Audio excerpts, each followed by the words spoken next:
के मेले ठेले जाइयो, मेले बड़ा मिलाप, पत्थर पानी पूजते ये साधु संत मिल जाते।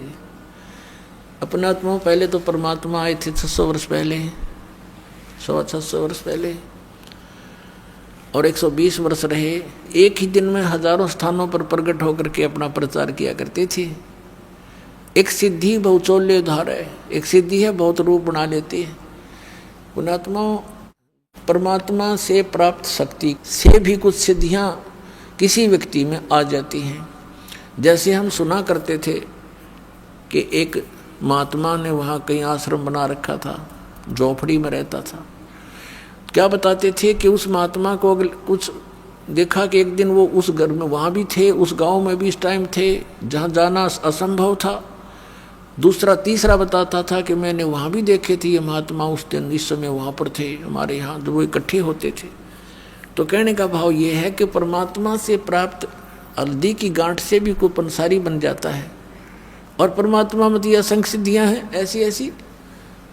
तो उस परमात्मा ने ऐसे किया, और अब ये टेलीविज़न दे दिया।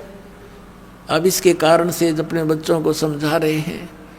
अब दूसरा क्या बताया कि मेले ठेले जाइयो, मेले बड़ा मिलाप, और पत्थर पानी पूजता कोई साधु संत मिल जाते। अब कहते हैं जैसे इन धार्मिक मेलों पर श्रद्धालु ही जाया करते हैं मोक्ष प्राप्ति या कोई धन लाभ के लिए, कोई संकट निवारण के लिए, दुखी भी जाते हैं। तो साधु संत मिलते रहे, हमें वो तत्व ज्ञान ना था, जिस कारण से उन महापुरुषों से भी हम दूर हो गए। अज्ञानता के कारण, अनजानपने में काल के दूतों ने हमें भ्रमित कर दिया। अब परमात्मा ने ऐसी कृपा बख्शी है कि आपको शिक्षा दी, अक्षर ज्ञान करा दिया, और अब एक ऐसी जड़ी बनवा दी इस दास के द्वारा, इस सारे आध्यात्मिक ज्ञान को सुलझा के एक कैप्सूल बना दिया, ज्ञान गंगा। एक कैप्सूल बना दिया। दास ने सत्संग किया तो भक्तों ने उसको संग्रह करके एक पुस्तक बना दी, ज्ञान गंगा। और उस पुस्तक को लेकर के ये भक्त वहाँ पर जाते हैं जहाँ धार्मिक मेले भरते हैं। जैसे एक बार हरिद्वार में मेला भरा, कुंभ का मेला, और वो 1 महीने चला। हमारे भक्त वहाँ गए पुस्तक लेकर के, तो श्रद्धालुओं ने पुस्तक ली।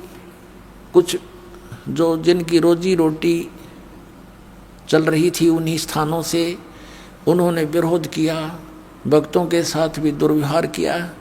ये गए थे परमार्थ के लिए, और जिन पुण्यात्माओं को पुस्तक हाथ लगी वो कौन था? वो पुस्तक नहीं, वो कबीर परमात्मा की उपस्थिति समझो, वो संत समझो। तो अब तरीका संत का ये बनाया मालिक ने कि सब शिक्षित हैं, ये तत्व ज्ञान रूपी पुस्तक उनको दे दी, और उस पुस्तक को पढ़कर अब वो पुण्यात्मा यहाँ आ रहे हैं।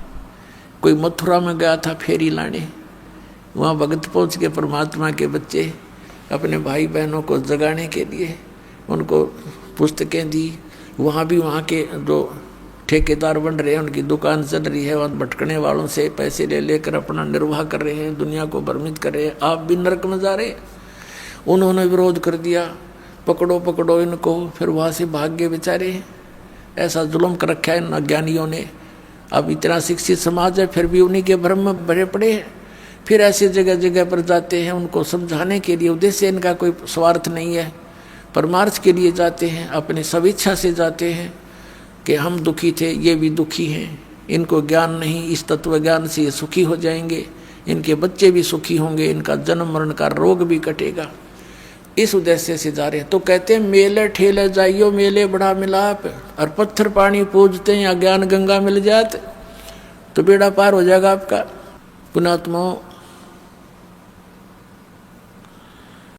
परमात्मा हमें याद दिलाने आए थे, इस झूठे सुख को सुख कहे ये मान रहा मन मोदे, ये सकल चबीना काल का कुछ मुख में कुछ गोदे।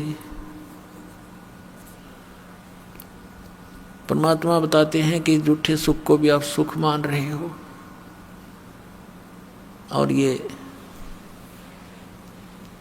यहाँ सब काल का आहार है, कुछ मुख में है, कुछ गोदी में।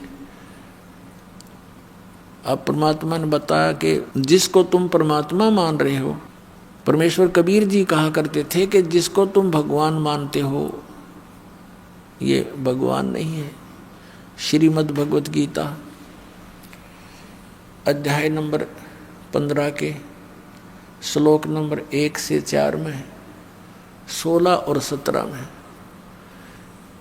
इस अध्यात्म मार्ग का बहुत सा ज्ञान सुलझाया है।